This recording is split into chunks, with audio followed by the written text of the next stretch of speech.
சிவாய நம. வணக்கம். நான் உங்கள் ஜோதிடர் கருப்பசாமி, கேஜிஎஃப். ரெட்ரோ ஆன்மீக சேனலை பார்த்துக்கிற அனைவருக்கும் வணக்கம். எல்லாருக்கும் எல்லா வளமும் எல்லா நலமும் கிடைக்க எம்பெருமன் மாடம்பாக்கம் தேனுபுரீஸ்வரர் தேனுகாம்பாளுடைய அருளாட்சி உங்களுக்கு கிடைக்கணும். சிவாய நம. 2026 சனீஸ்வர பகவானுடைய வக்ர பெயர்ச்சி மேச ராசி முதல் மீன ராசி வரைக்கும் நல்ல பலனை எந்த ராசிக்கு கொடுக்காரு, கெடு பலனை மத்தியமான ராசிக்கு எந்த ராசிக்கு கொடுக்காரு. ரிஷப ராசி, கடக ராசி, கன்னி ராசி, துலாம் ராசி, மகர ராசி, மீன ராசிக்கு அற்புதமான பலன்களை தான் கொடுக்க போகிறாரு. இந்த வக்ர பெயர்ச்சி 12 ராசிக்காரர்களுக்கும் யோக நிலைமை தான் கொடுக்க போகுது. தனுசு ராசி சனீஸ்வர பகவானுடைய வக்ர பெயர்ச்சி. ஞானமும் கல்வியும் தெய்வ பலனும் அடைஞ்ச ஒரு ஜாதகம் நீங்கள் தான். சனீஸ்வர பகவான் வக்ர பெயர்ச்சி ராசிக்கு 3வது வீட்டில் வந்திருக்கக்கூடிய தருணத்தில் இருக்கிறனால சனி பகவானுடைய பார்வை மேன்மைப்படக்கூடிய தருணம் உங்களுக்கு தான் இருக்குது. கர்மக்காரகன் சனீஸ்வர பகவான் தானம் பண்ண விடுவார். சம்பாதிக்கிறத தானமாக நீ கொடு, இல்லைன்னா தவம் பண்ணு அப்படின்னு சொல்லக்கூடிய மேன்மை தரக்கூடிய ராசிக்கு தனுசு ராசிக்கு நல்ல பலனே கொடுக்கார். அண்ணன் தம்பி அங்காளி பங்காளி தாயி தகப்பனை விட்டு விலகி இருந்தாலோ தன்னுடைய மனைவி மக்களோட சந்தோஷமான ஒரு வாழ்க்கை வாழக்கூடிய ஒரு தருணத்தையும் மேன்மை தரக்கூடிய ஒரு வேலைப்பாடுகள்லையோ அரசு சம்பந்தப்பட்ட அதிகார தோரணையான ஒரு வேலையோ இல்லை கல்வி சம்பந்தப்பட்ட ஒரு படிப்பு சம்பந்தப்பட்ட ஸ்கூல் வேலையோ, ஒரு ஜிம் மாஸ்டர் இல்லை யாருக்காவது ட்ரைனிங் கொடுக்கறது, இந்த மாதிரியான ஒரு தருணமும் உங்கள் ராசியில் பலமாகவே இருக்குது. உங்களுக்கும் ஒரு கட்ட காலத்தில் சனீஸ்வர பகவானுடைய திசை வரும். அப்போ நீங்கள் சித்தராயிடுவீங்க. இல்லற வாழ்க்கையை பற்றற்ற நிலையில் இருப்பீங்க, யோக நிலையில் இருப்பீங்க. நரை திரை மூப்பு ஆகி முதிர்ந்த தோற்றத்தோடு இருப்பீங்க. இருந்திருந்தால் கூட சனீஸ்வர பகவானுடைய பார்வை உங்கள் ஜாதகத்தில் பலமாகவே இருக்குது.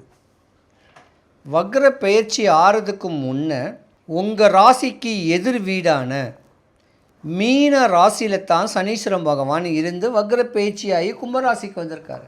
யாருக்கெல்லாம் சனி மகாதசை நடக்கும்போது குரு மகாதசை நடக்குதோ அந்த சனி மகாதசை 19 வருஷம் பட்ட கஷ்டத்துக்கு பல கோடி ரூபாய் மதிப்புள்ள பொருளாதாரம் மேற்படக்கூடிய அமைப்புக்குண்டான அமைப்பு உங்கள் ஜாதகத்தில் இருக்குது. பொதுவாகவே குரு பகவான் கூட சனி பகவான் இணைஞ்சிட்டாலே கொடுக்குற தெய்வமாக தான் இருப்பார். சனி கொடுப்பதை யார் தடுப்பார்? சனி பகவான் கொடுப்பதை யார் தடுப்பார்? அள்ளி கொடுப்பார். ஒரு பக்கம் காசு பணம் வரும், ஒரு பக்கம் தானம் தர்மங்கள் பண்ணுவீங்க. இல்லை ஞானத்தையே கொடுத்துட்டு தியானம் பண்ணக்கூடிய அமைப்புக்கு மோட்ச நிலைமையை ஏற்படுத்தக்கூடிய தருணமும் உண்டு பண்ணிடுவார். தனுசு ராசிக்கார பெண்கள் தான் பாவம். ஏமாறுவீங்க உங்கள் கணவர்கிட்ட. உங்கள் கணவர் உங்களை ஏமாற்றுவார். அதுவும் காதல் திருமணம்லாம் பண்ணியிருந்தீங்கன்னா வாழ்க்கை 70% ஒரு வாழ்க்கை நீடித்து வாழும் கேட்குறது சாத்தியமே கிடையாது. பாதியிலேயே ஃப்ளாப் ஆகிடும். ஏமாற்றப்படக்கூடிய தருணம் உண்டு. ஏன்னா தனுசு ராசியில் உள்ள பெண்களுடைய கணவன்மார்கள் தாயவோ தகப்ப மேலேயோ பாசக்காரனாக இருப்பாங்க. அதனால் ரொம்ப கவனமாக இருக்கணும். மேற்படி சொல்லப்போனால் தனுசு ராசிக்காரர்களுக்கு ஒரு நல்ல பலனை தான் கொடுக்குறார். அரசியல் பிரவேசமாகவும் இருக்கலாம், தொழில் மேன்மையாகவும் இருக்கலாம். பல நஷ்டங்கள் கஷ்டங்கள் அவப்பேறு அவமானப்பட்டவங்களுக்கு உச்ச நிலைமையை கொடுப்பார். சனீஸ்வர பகவான் அர்த்தாஷ்டம சனியை கொடுத்துருந்தா கூட அதுக்கு உண்டான பலனையும் கொடுப்பார். மோகங்கள் மட்டும் வரக்கூடாது. மன்மதனை போல வாழும் சொல்லக்கூடிய எண்ணங்களும் வரக்கூடாது. பிரபஞ்சத்தோடைய அமைப்புக்கு இல்லறத்தோடு வாழக்கூடிய அமைப்பை மட்டும் ஏற்படுத்திக்கிங்க. தலைமுடி கூட கொட்டாது உங்களுக்கு. அந்த மாதிரியான ஒரு அமைப்பு இருக்குது. சனி பகவானுடைய வக்ர பயிற்சியில் சுப பலன்கள் கொடுத்தார்னா தடபட்ட விவாகம், சுபகாரியம் சனி பகவான் கொடுக்க யார் தடுப்பார்? மண்ணு பொண்ணு மாலை மாளிகை வண்டி வாகனம், நல்ல துணிமணி, முக மலர்ச்சி, ஃபேஸ் வேல்யூ, சமூகத்தில் ஒரு அந்தஸ்து, ஒரு நாட்டாமை போல அது கோயிலுக்கோ உங்களுடைய ஊருக்கோ ஒரு உயர்ந்த பதவிகளை ஏற்படுத்தி கொடுக்கக்கூடிய தருணத்தை ஏற்படுத்தி கொடுப்பார். காசு பணத்துக்கெல்லாம் குறை வராது. தானங்கள் தர்மங்கள் பண்ணக்கூடிய அமைப்புக்குண்டான யோக நிலைமையை கொண்டு வைக்கக்கூடிய தருணம் சனீஸ்வர பகவான் நல்ல பலனை கொடுத்தா இதெல்லாம் அள்ளி கொடுப்பார்.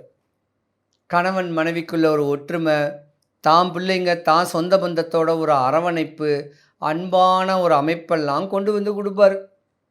ஆனால் சனீஸ்வர பகவான் கெடு பலனை கொடுத்தாருன்னா நாடி நரம்புகளில் பிரச்சனை, காது வலி, பல்லு வலி, எலும்புகளில் தேய்மானம், கணையும் பிரச்சனை, அஜீரண கோளாறு, எழுந்து நடக்க முடியாத அளவுக்கு இடையூறுகளை காலுக்கோ கையுக்கோ கொடுப்பார். மனநல பாதிக்கப்பட்டவனுடைய தன்மை ஏற்படக்கூடிய அமைப்புகளும் கொடுப்பார்.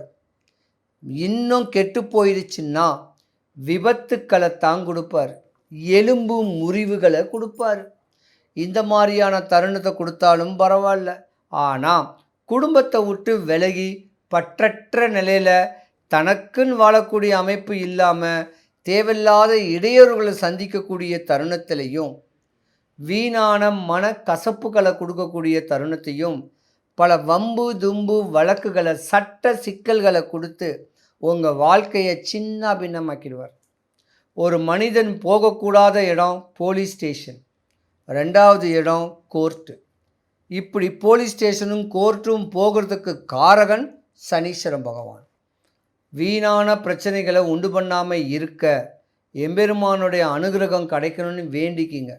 தேவையில்லாத இடையூறு இல்லாமல் வாழ்க்கையை சந்தோஷமாக இந்த பிரபஞ்ச விதியோடைய அமைப்புக்கு ஏற்ற மாதிரி நல்லா கொஞ்ச நாள் வாழ்ந்தாலும் நிம்மதியோட ஒரு வாழ்க்கையை வாழக்கூடிய தருணத்தை ஏற்படுத்தி கொடு சாமி அப்படின்னு சனீஸ்வர பகவானை வேண்டிக்கிங்க. கெடுபலன் இல்லாமல் இருக்க, தன்னுடைய ஆசைகள் தேவைகள் பூர்த்தி ஆவதற்கு இந்த ஒரு சின்ன ஸ்லோகத்தை சொல்லுங்க. 100க்கு 100 தாக்கங்கள் குறைஞ்சு சனீஸ்வர பகவானுடைய பார்வை நல்ல பலனாக அமைஞ்சு உங்கள் ஆசைகள் தேவைகள் எல்லாமே பூர்த்தியாகும். ஸ்லோகத்தை சொல்கிறேன், மனசில் வச்சுக்குங்க, இல்லை எழுதிக்கிங்க.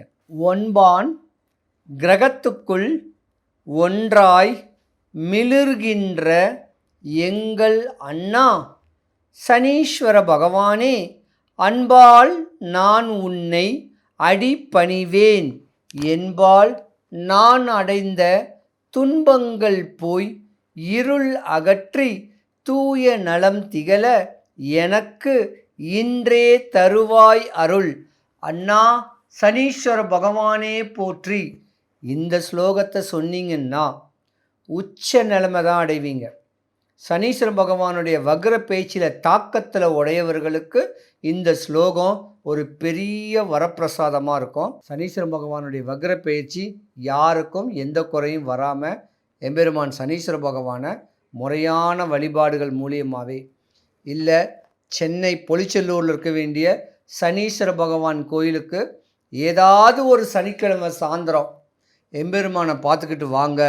கோயில் கும்பாபிஷேகம் நடக்குது, இருந்தாலும் பொறுமையாக இருந்து பார்த்துட்டு வந்தீங்கன்னா எந்த குறையும் வராமல் எல்லாருக்கும் சுபிக்ஷம் ஐஸ்வர்யம் கடாட்சியம் கிடைக்க எந்த குறையும் வராமல் இறைவனை நான் பிரார்த்திக்கிறேன்.